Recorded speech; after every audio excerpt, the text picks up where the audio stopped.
Happy Diwali to all my viewers. आज दिवाली के दिन तीन शुभ धमाका हुआ। सबसे पहले इंडियन ओरिजिन के ऋषि सुनक को कंजर्वेटिव पार्टी ने अपना लीडर चुना और 28 तारीख को वो ब्रिटिश पीएम के रूप में शपथ लेंगे। दूसरा धमाका इसरो ने किया जब वो अपना हेवीएस्ट लॉन्च व्हीकल स्पेस में भेजा। इसमें 36 सैटेलाइट जा सकते हैं, 36 सैटेलाइट्स। और तीसरा धमाका खेल के मैदान में, जब विराट कोहली ने एक शुभ अपने बैटिंग से भारत को जीत। यह इस वीडियो में समझते हैं कि ब्रिटेन में ऋषि सुनक को किस बैकग्राउंड में, किस माहौल में, किस परिस्थिति को सुधारने के लिए अपना नेता चुना। क्योंकि ब्रिटेन आजकल समाचारों में है और वह एक इकोनॉमिक क्राइसिस से जूझ रहा है। कहा जाता है कि समय बड़ा बलवान। उसी समय का यह चक्र है कि कभी पूरे ब्रिटिश एम्पायर, जिसका सूर्य कभी अस्त नहीं होता था, जो कभी 66 कंट्रीज पर शासन करता था, वहां पॉलिटिकल अनस्टेबिलिटी इंस्टेबिलिटी आ गया है।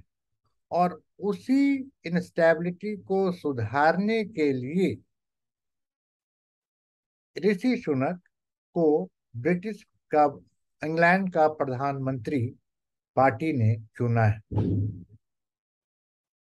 आइए इसे थोड़ा समझते हैं। बोलचाल की भाषा में, अगर अमेरिका अपने आर्म्स एक्सपोर्ट के लिए, रशिया रिवॉल्यूशन के लिए और चाइना वायरस एक्सपोर्ट के लिए जाना जाता है, तो इसी इंग्लैंड को अपने पॉलिटिकल स्टेबिलिटी के लिए प्रसिद्धि मिली है। 1485 ईस्वी से, मतलब लगभग 700 वर्षों से इंग्लैंड में पॉलिटिकल स्टेबिलिटी है। और शायद यही वजह है कि इंग्लैंड में कोई रिटन कॉन्स्टिट्यूशन, लिखित संविधान भी नहीं है, लेकिन सब कुछ ठीक ठाक चलता आ रहा है। तो उस इंग्लैंड में ऐसा क्या हुआ कि पिछले 6 वर्षों 2016 से 2022 के बीच 4 प्रधानमंत्रियों ने इस्तीफा दिया। और लिज ट्रस के इस्तीफे के बाद जो एक और इनस्टेबिलिटी सामने आया, उसको उबारने के लिए, सुधारने के लिए ऋषि सुनक को चुना गया है।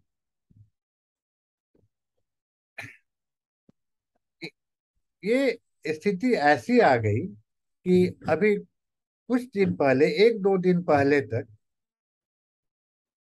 10 डाउनिंग स्ट्रीट को लोग मजाक में लेने लगे थे।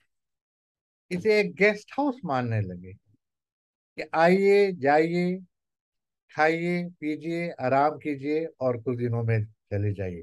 क्योंकि ऋषि सुनक के ठीक पहले लिज ट्रस्ट को ने ओनली 46 डेज में रहने के, 10 डाउनिंग स्ट्रीट में रहने के बाद उन्होंने इस्तीफा दे दिया।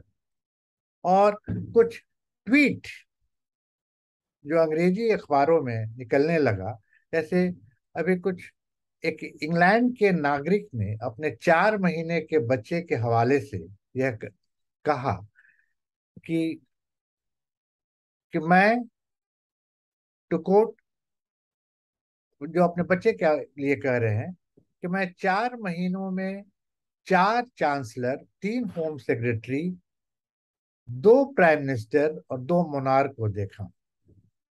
ये स्थिति हो गई थी। और ऋषि सुनक का मूल्यांकन भी हमको इसी बैकग्राउंड में करना है, इसी बैकग्राउंड में करना है। पॉलिटिकल अनस्टेबिलिटी ने वहां एक आर्थिक संकट उत्पन्न कर दिया। जो पिछले कुछ समय से इंग्लैंड में देखने को मिल रहा है। यहाँ here it should be noted कि 2020 में ब्रेक्सिट से अपने को नेशनलिज्म का दुहाई देकर जब ब्रिटेन ने अपने आप को उससे अलग किया, तो ब्रिटेन में चीप लेबर फोर्स आना रुक गया, बंद हो गया। फैक्ट्रियों में जो तैयार सामान जो था वो निकलता था, वो महंगा निकलता था, ऊंची कॉस्ट पर निकलने लगा, क्योंकि हाई लेबर कॉस्ट के कारण सामानों का दाम भी बढ़ने लगा। सामानों का दाम बढ़ने लगा। और ये- रूस ये यूक्रेन युद्ध के बाद जब रशिया ने अपना ऑयल एक्सपोर्ट पर रोक लगा दिया, तो इंग्लैंड में फ्यूल का दाम भी काफी लगभग 75% पहले की तुलना में बढ़ गया।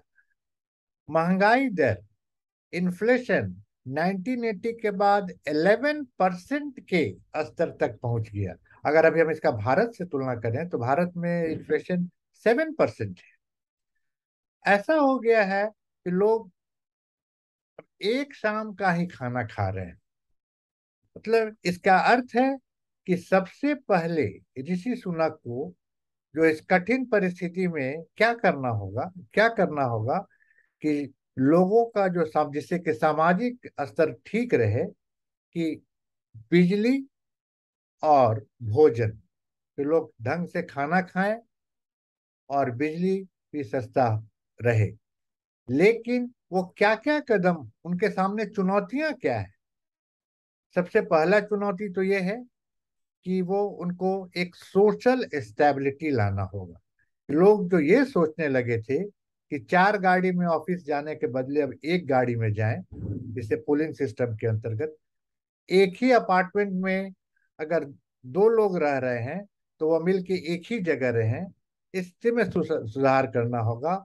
और पिछले कुछ समय में जो इकोनॉमिक पॉलिसीज था जिससे कि ये हाहाकार मचा इंग्लैंड में, इसमें क्या वो कर सकते हैं?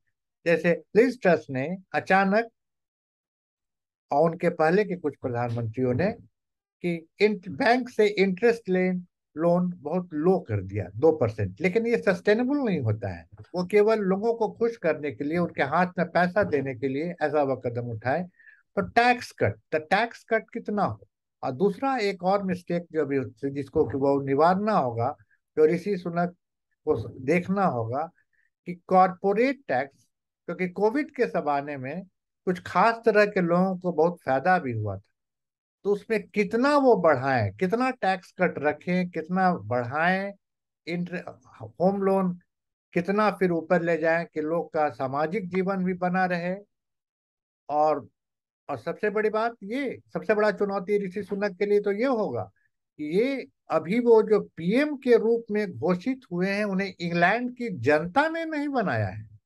केवल कंजर्वेटिव पार्टी के एमपीज ने लिज ट्रस के जगह उन्हें नया नेता चुना है, और जनता के सामने इन्हें 2 साल के बाद जाना है। और अभी मतलब इस 2 वर्षों में उन्हें एक मजबूत अपोजिशन, लेबर पार्टी ने तो अभी से कहना शुरू कर दिया है कि 2 साल के बाद लेबर पार्टी की सरकार बनेगी। और क्योंकि कंजर्वेटिव सही सक्षम नहीं हो रहे हैं ब्रिटेन पर रूल करने के लिए, तो ये भी चुनौती है। और दूसरा एक और चुनौती, जैसे एक बच्चे ने जब का ट्वीट किया था उनके माता पिता ने, कि मैं 4 महीना का हूँ और 4 चांसलर देख चुका हूँ, तो एक कुछ और ट्वीट आने लगा है अभी अभी आज आज, कि Rishi Sunak is not British, जिसमें कुछ और ही गंध नजर आ रहा है।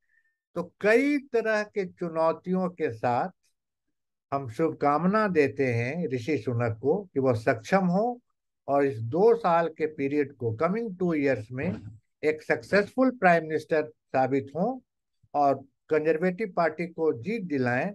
जिससे कि चर्चिल का भी जो एक कहावत है बहुत पुराना, गांधी जी को देख के, जब उन्होंने गांधी जी को कुछ कहा था, बहुत शोभनीय बात नहीं, कि नेकड फकीर हैज कम फ्रॉम इंडिया, कि उसका भी कोई एक जवाब मिले कि Indian is universal and he can be competent anywhere at any point of time.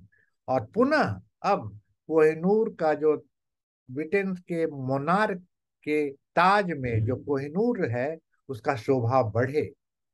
Thank you. Happy Diwali again to all my viewers.